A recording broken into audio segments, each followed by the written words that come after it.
कहानी है रामपुर गांव की, जहां के मर्द महिलाओं को हमेशा नीचा दिखाने की कोशिश में रहते। अरे अभी तक खाना नहीं आया क्या? मुझे एक और शादी करने की जरूरत है। नहीं जी नहीं, ऐसा मत करना, वरना मैं कहाँ जाऊंगी। खाना लेकर मैं अभी आई जी। गांव की पंचायत में भी फैसले हमेशा औरतों के खिलाफ ही रहते। मैं जो फैसला सुनाता हूँ वो भगवान की आज्ञा होती है। इस लड़के ने अपने मन से शादी करके अच्छा नहीं किया।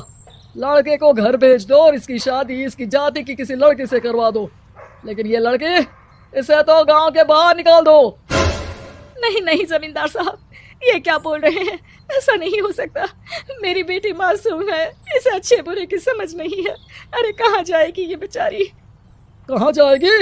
इतनी चिंता है तो पूरे परिवार का गांव निकाला कर देते हैं। बेचारे पूरे बसे बसाए परिवार को गांव छोड़ना पड़ता है। चाहे जो हो, अगर बेटियों को कंट्रोल नहीं कर सकते तो गांव में रहने का कोई मतलब नहीं है। यहाँ औरतों को दब कर रहना होगा।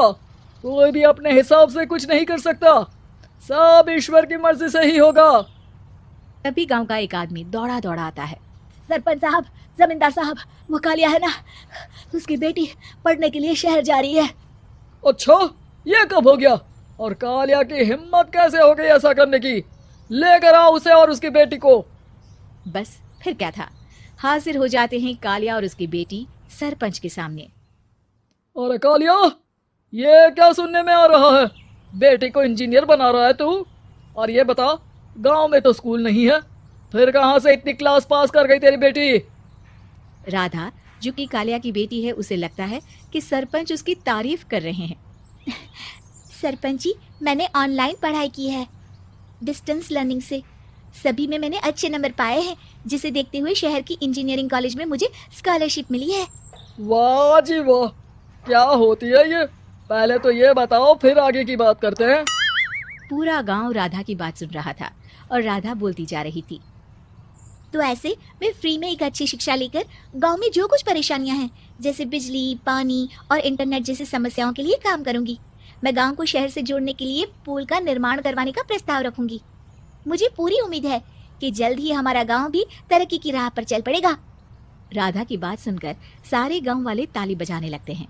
सरपंच को समझ नहीं आता कि वो क्या करे। चुप रह नादान लड़की, गांव के खिलाफ जाने के लिए तुझे गांव से बेदखल कर दिया जाएगा, वो भी पूरे परिवार के साथ। और हाँ, अगर ठीक से गांव में रहना चाहती है तो ये पढ़ाई लिखाई छोड़ दे। हम तेरे लिए गांव का कोई होनहार लड़का देखेंगे। तभी गांव का एक आदमी बोल पड़ता है। अरे नहीं नहीं सरपंच जी, राधा बिटिया जो बता रही है, अगर वैसा हो जाए तो हम लोगों को पैसा कमाने के लिए बाहर नहीं जाना पड़ेगा। हाँ जी, और ना ही कोसों दूर पानी के लिए भटकना पड़ेगा। हमारे बच्चे भी अच्छी पढ़ाई कर सकेंगे और आगे बढ़ेंगे, ना कि हमारी तरह खेती करते बैठेंगे। क्यों गांव वालों, राधा बिटिया का साथ देना चाहिए ना। सरपंच देखता है कि गांव राधा के साथ है तो वो चुप हो जाता है। वो घर आकर अपने सलाहकार से बात करता है, जो बहुत ही चालाक किस्म का इंसान होता है। अरे सरपंच साहब, आपको बहुत ही होशियारी से काम लेना पड़ेगा। एक बार गांव तरक्की कर गया, यहाँ के बालक पढ़ लिए तो कोई ना पूछेगा आपको। और फिर ये जो बेटा और बेटी है ना आपके, इनको भी आम लोगों की तरह ही जीवन जीना होगा। हाँ, लेकिन करे तो क्या करे? वो ना आप मुझ पर छोड़ दीजिए, बस मैं जैसा बोलूं करते जाइए। अगले रोज सुबह जब गांव वाले सोकर उठते हैं तो राधा के घर के बाहर और साथ ही वो लोग जिन्होंने राधा का सपोर्ट किया था, उनके घर के आगे लाल रंग से कल आऊंगी लिखा होता है। कल आऊंगी? यह क्या होता है? अरे यह तो खून से लिखा है, लगता है कोई भूत प्रेत या चुड़ैल का साया है। चलो सरपंच जी के पास चलते हैं। सभी सरपंच के पास जाकर उसे सारी बात बताते हैं। और ये तो बड़ी मुश्किल की बात है। चलो, मैं एक बाबा को जानता हूँ, उन्हें बुला लेता हूँ। सरपंच बाबा को लेकर गांव के घर के बाहर जाता है। ओहो, तो ये वो चुड़ैल है जो उन लोगों को निशाना बनाते हैं जो गांव को बदलने का सपना देखते हैं। वो गांव को ऐसे ही संपन्न देखना चाहती है, वो नहीं चाहती कि कोई बाहरी यहाँ का कायाकल्प करे। क्या तुम लोगों में से किसी ने गांव को बदलने की सोच रखी है? तभी राधा की माँ रोते रोते आती है।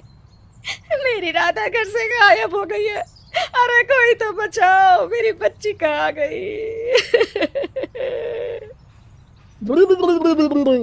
ले गई वो चुड़ैल, तेरी बच्ची को ले गई। अब वो उसे श्रापित करके छोड़ेगी, उस पर चुड़ैल का साया हो जाएगा। तभी बुरी सी हालत में राधा भी वहां आ जाती है। उसके बाल चुड़ैल की तरह फैले होते हैं और कपड़ों में खून लगा होता है। सभी राधा को देखकर डर जाते हैं। माँ, पता नहीं मुझे कौन उठा कर ले गया था। अरे दूर दूर हो जा चुड़ैल, अब हम लोग इस गांव में नहीं रुकेंगे। अरे कैसी बातें कर रहे हैं आप? कल तो आप मेरे भरोसे गांव का हुलिया बदलने, अपने बच्चों को पढ़ाने और तरक्की उन्नति की बात कर रहे थे, तो आज क्या हो गया आपको? ये फिर तुम लोगों को बहकाएगी। ये चुड़ैल गांव में आ चुकी है, ऐसे ही ये तुम्हारे घर के बच्चों को भी ले जाएगी। गांव वाले राधा को गांव से बाहर निकाल देते हैं। उसके माँ बाप रोते रहते हैं, लेकिन गांव वाले नहीं मानते।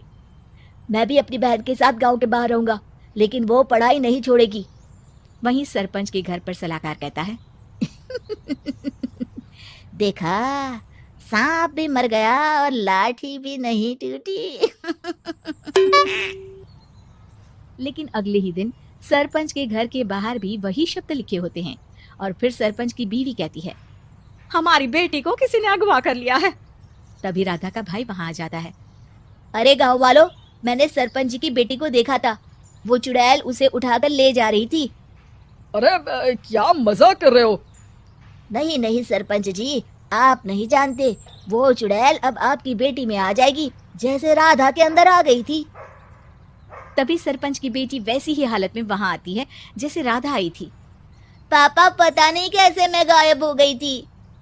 चुड़ैल, इसके अंदर भी चुड़ैल का साया है, मारो इसे। अरे नहीं नहीं, इसे भी राधा के पास गांव के बाहर ही भेज दो। अरे चुप रहो, मेरी बेटी कहीं नहीं जाएगी, और चुड़ैल वुड़ैल कुछ नहीं होता है। अरे कैसे बात कर रहे हो सरपंच जी? आप तो बोल रहे थे कि आपका फैसला भगवान का ज्ञान होता है, तो अपने पर बात आई तो अब आप ऐसे बोल रहे हैं। अरे ना ना ना, आपको अपनी बेटी को त्यागना ही होगा। अरे बुलाओ बाबा को। राधा का भाई बाबा को ले आता है, जिसे अब गांव वालों के डर के कारण सच बोलना पड़ता है। मैं कोई बाबा नहीं हूँ, मैं तो मोची था। ये सलाहकार महोदय ने मुझे कहा था एक्टिंग करने को। अब वो मुझे पैसे देने वाले हैं। अब मुझे माफ कर दो। गलती हो गई, मुझे माफ कर दो। तभी वहां राधा आ जाती है। देखा सरपंच जी, जब गांव के बच्चे साक्षर होंगे तो आप जैसे लोगों की चालाकी नहीं चलेगी।